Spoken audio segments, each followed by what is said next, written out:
do something with it. Like I said, the trying part is over. I'm actually doing something with it. And yesterday I spoke to you about finding your mission, your purpose, and what it's all for, what's it about, and how to get at it. I spoke to you about that yesterday. Now, and I told you that the only way to find your real purpose, your real mission in life, your real what for, the thing that you got to go get after, is you got to connect with God. You have to connect with Him. Because as your creator, no one knows better what you were made for than your maker. It just make a lot of common sense, don't it? Really, people kill me with the lack of belief. Like all of this that we have today spun out from a cosmic ball of dust in the galaxy that cooled off and formed all these lakes and rivers and clouds and mountains and valleys and birds and animals and people from a cosmic speck of dust, and that they act like there's no connection to a higher calling or a higher reasoning. That's just, and they try to create, for those that do believe, this hocus pocus ritual, this magical, what is that? There's no scientific. I don't argue science. I think that science is very real.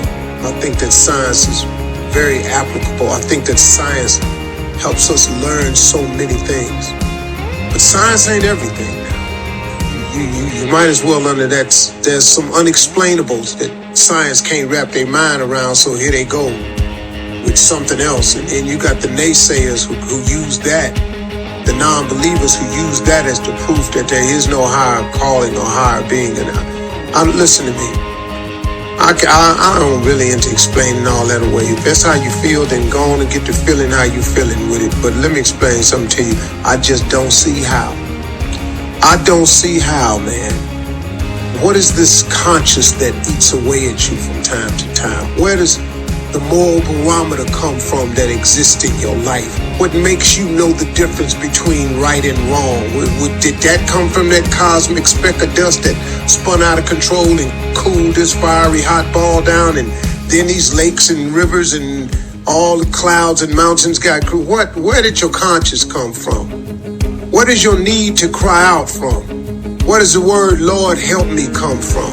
Why when you get in a dark place and you whisper Jesus, where did it come from? Huh? What is that? What is that if you're driving on the road and your car caroms off a cliff? The words that come out your mouth, where them come from? Oh Lord, help me. Where do these promises come from that we make?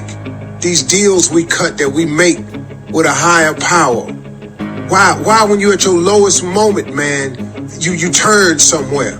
Okay, enough of that. I've explained my side of it. And as a matter of fact, God is really almost unexplainable to me. So really for me to sit here and try to explain, I'm really not that good of a guy. You know what I mean? I'm not that person. So let me try to give you something real here, okay? So we didn't just had that moment. I had to get that off my chest. I want to share something with you about when you strike out to find your mission, or how about when you strike out on your mission? Once you discover what your purpose is, or let's simplify it. What happens when you set a goal and you're ready to strike out on that goal? What happens when you set an ambition in front of you, or put something in your sights that you want to attain, that you want to become successful at? What's the mindset that you have to develop? There are three things. You must first ask, you must then believe, and you must then receive. Now the receive part, all these parts is got a thing to it. You just got to ask for it. You've heard the scripture before, you have not because you ask not. Why don't you ask? But then after you ask, here's the kick. You got to believe that it can happen for you. Stop looking at the success of other people and not thinking that same success can happen for you. Man, I'm not saying that specific way. I'm just saying a success can happen for you just like it can happen for somebody else. Why do you think it keeps happening to other people over and over? Because they ask and they believe. Now here's the cold part. Receive it. What you mean receive it? I asked for it. I believe in it. Why would I not want to receive it? Act like it. Act like it's already there.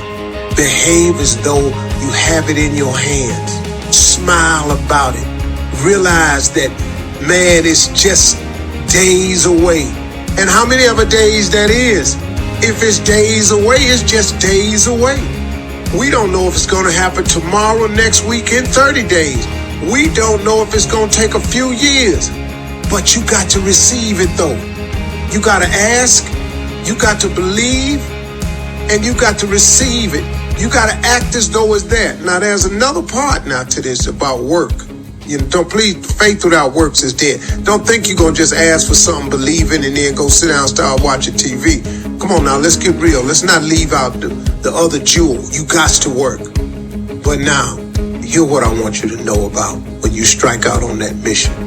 That the journey that you strike out on to accomplish a goal or to set out on a mission, if you could understand this, it'll help you so much.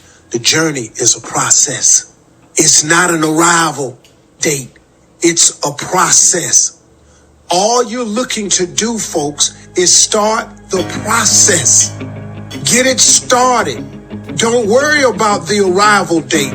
Act like it's there. The arrival date is coming. But here is the beauty of the journey being a process. But all along the way of your journey, you will find success. The whole time you're in the process of finding your mission, fulfilling your mission, uncovering your dreams, reaching your goals, the beauty of it is, all along the way, you're going to find success on so many levels. And people fail to look at that part. They keep thinking to themselves, man, I ain't there yet. It's like when you take a little kid on a long car trip and they're in the backseat. Are we there yet? Are we there yet? Boy, if you just look out the window, see where we done been. Look out the window, look at the mountains, look at these trees, look at the views we got. No, we ain't there yet. But Lord have mercy, look at what he's showing us along the way. Smell the roses. Have yourself a cup of coffee.